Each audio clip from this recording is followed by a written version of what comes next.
In 2019, protests broke out over a proposed bill that many Hong Kong residents felt would violate the one country, two systems arrangement by allowing extradition to mainland China.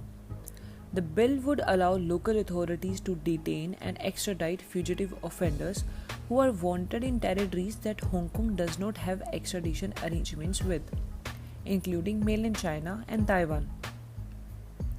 The bill's critics argued that it could lead to what some have described as legalized kidnapping. At the time, some younger protesters expressed concern about what life will be like in Hong Kong when the expiration date for this arrangement passes in 2047. But before moving forwards, let's take a few steps backwards and have a look at the island's historicity. Hong Kong first came under Chinese rule during Qing dynasty in the 3rd century BC, and it remained a part of the Chinese Empire for about 2000 years. But between 1842 and 1898, the British Empire gradually seized the control of the three regions that make up the modern-day Hong Kong, and that are Hong Kong Island, the Kowloon Peninsula, and the New Territories. All of these regions were still under Chinese control when the empire went to war with British Empire in 1839. This was the first Opium War. It's so called because China was trying to stop British drug traffickers from illegally smuggling opium into China because the opium trafficking had created an addiction crisis in China. So Britishers were shitty as usual back then. They brought cheap tobacco from India by exploiting Indian peasants and sold in China to addict the Chinese. During the war, China temporarily ceded the Hong Kong island to the British Empire with the 1841 Convention of Chuenpi. Sorry if I have pronounced the word wrong, I'm not Chinese. So, when the war ended in 1842, the Treaty of Nanking forced the China to indefinitely cede the southern island to the British. Later, the Chinese Empire transferred the rest of the Hong Kong to the British Empire as well. The control of the Hong Kong island gave the British Empire better access to Chinese trade. British renewed the fighting with China in 1856 and sparked the Second Opium War, which the French Empire also joined. When the war ended in 1860, the Convention of Beijing forced China to cede the Kowloon Peninsula, which was south of the dividing line known as Boundary Street.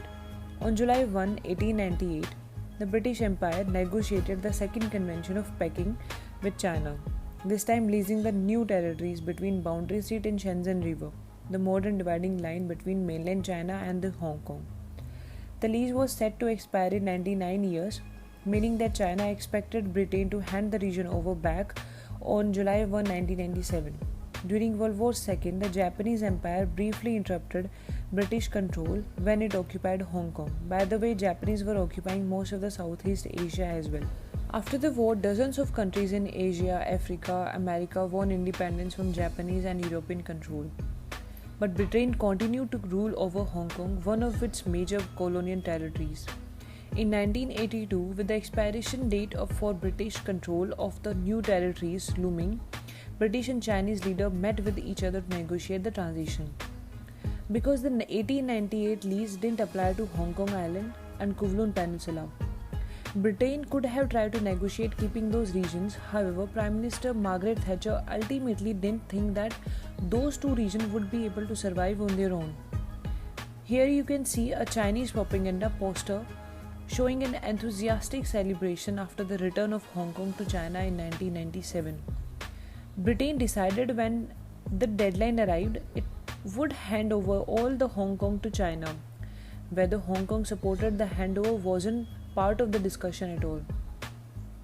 Actually, British had no option but negotiations. The Chinese would eventually have taken over Hong Kong without a deal, like India did to Portuguese-controlled Goa in 1961. If they declare independence, the Chinese army would invade, so neither of those were actually the options. Independence was not an option, refusing or rejecting the integration was not an option either. In 1984, the UK and China signed the Sino-British Joint Declaration outlining their plan for Hong Kong. This declaration stipulated that Hong Kong would become a part of China on July 1, 1997 but an important clause was added to the declaration that the current social and economic system and the lifestyle in Hong Kong would remain the same for 50 years. In this so-called one country two systems arrangement, Hong Kong would continue operating in a capitalist economy and residents would continue to have rights to speech, press, assembly, religious relief among others, at least until 2047. Under Article 5 of the Basic Law, the city's mini-constitution, the mainland China's socialist system was not implemented in Hong Kong after the handover in 1997, and the city's capitalist system was guaranteed for 50 years. After the expiration of this law in 2047, that is protecting Hong Kong's economic sovereignty, the Chinese can easily evaporate the capitalist economic arrangements of Hong Kong.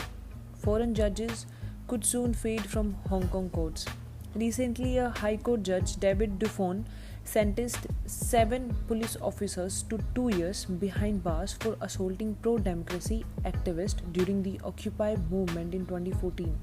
China would want to make sure that no more David Dufon emerges in Hong Kong. Hong Kong will see lots of hither thither in near future. So our best wishes extends to the free-thinking Hong Kong.